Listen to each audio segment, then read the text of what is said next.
Hi, this is Ben from Bursac Custom Guitars, and today we're going to be talking about the Line 6 Pod Go that I've had for about 2 years now.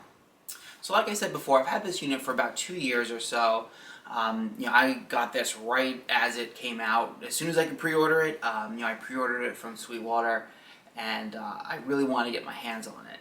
Reason being is I was already in the market for some sort of modeler. I didn't want to spend, $1,200 to $1,600 on the Helix or the Helix LT. The HX Stomp was just a little out of my budget at the time, and I was just looking for a really high quality, easy to use modeler. One of the things that really sold me on the Pod Go in particular was the fact that it shares the same amp models as all the HX line of modelers. So this unit right out of the box is really well packed with features. It's basically a Helix, a little bit slimmed down, a little less complicated, has a little less processing power. One of the benefits that it also shares with its bigger brother is it has 128 slots for IRs, or impulse responses. It has a ton of built-in cabinets that are like their own Line 6 like cabinets. They're not very good in my opinion. You can use any IR that you would use with Helix. So as far as quality, this thing is pretty rugged, pretty durable in my experience. Again, I only play at home. I don't use it for any kind of gigging or no heavy duty rough activities like that. This thing lives at home, but it's a good weight. It's metal on the top. The back is plastic, so just know that I believe the Helix is all metal all the way around. Now keep in mind, with a unit like this, there is definitely going to be a learning curve. For me, this was my first modeler since I last owned a Digitech RP500, I believe it was, and that right there is kind of dating me a little bit. That was a long time ago. So this thing is light years ahead of that. I had to go online and download the manual, and then I actually printed it out and just sat there just for maybe like an hour or two, just kind of fiddling around, learning the controls. If you know the Line 6 system and the terms they use and the types of controls they use, this should be extremely intuitive and you should be able to pick it right up, no problem. So the way I use this unit, I just use it at home just for practicing and jamming. It's great at any volume, which is nice. You don't have to really worry. You could be playing at gig level volumes or at bedroom level volumes. It's going to sound the same. It's going to sound good.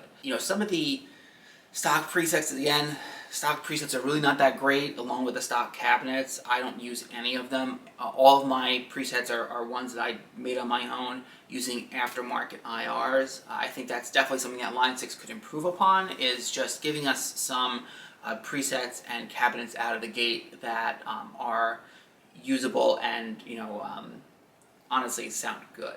I just run this straight into a Headrush FR112 speaker. It's a full range flat response, I believe is the terminology. So there's a couple different ways you can run this thing. You can run it directly into like the FX loop or FX return of an amplifier, if you'd like to run it that way. Even if you're just purchasing this unit for the built-in effects, use it as a multi-effects pedal, you can run it into the front of an amp in the FX loop like I just mentioned, 4-cable method. There's a ton of different uses for this thing other than just being a modeler. And the second way I use this unit is as a recording interface.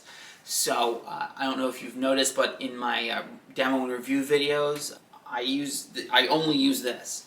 I run it direct into my MacBook, just using a USB cable. Open up GarageBand, it automatically reads that it's there, and then I just click record. It is super simple. So if you're someone like me who's really not into the whole recording thing, like I don't know all the ins and outs, I just know the very basics, if that's the kind of person you are, like I am, this thing is going to suit you well. Here on the back we have a bunch of inputs, and I'll bring you a close up here.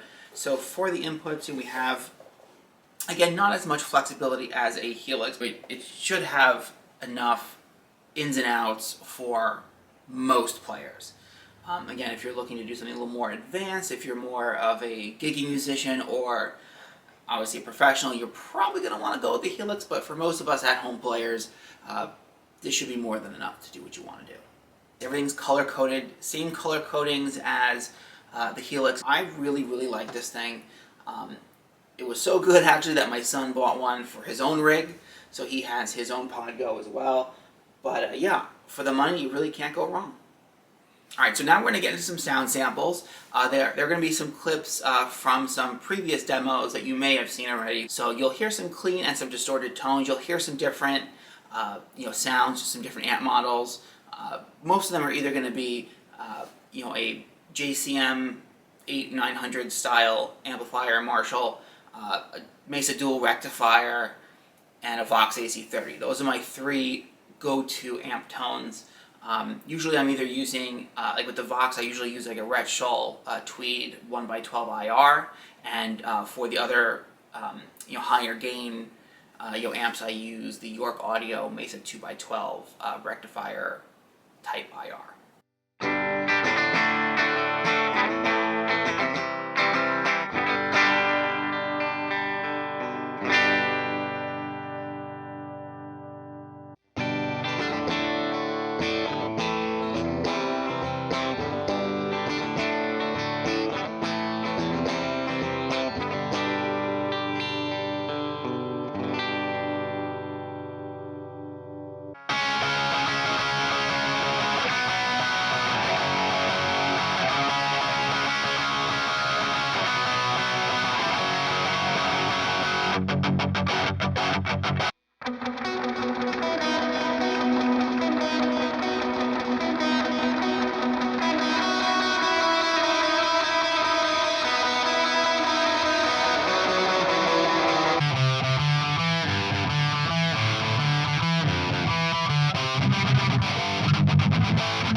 And just one other thing to mention about this particular unit.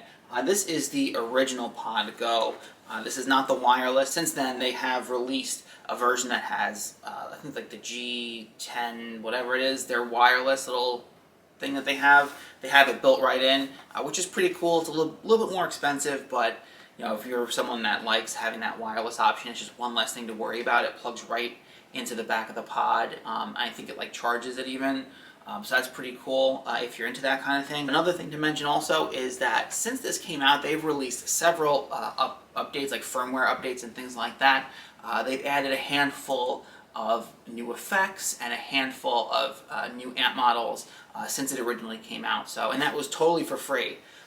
So that's pretty cool. I don't know if they're going to continue doing that in the future, but it's just cool that they kind of not only update the firmware for bug fixes, but also to give us some new amp models and effects too. And there you have it. Thanks so much for watching. Be sure to go like, comment, subscribe, click that bell notification. That way you're notified every time we post new content.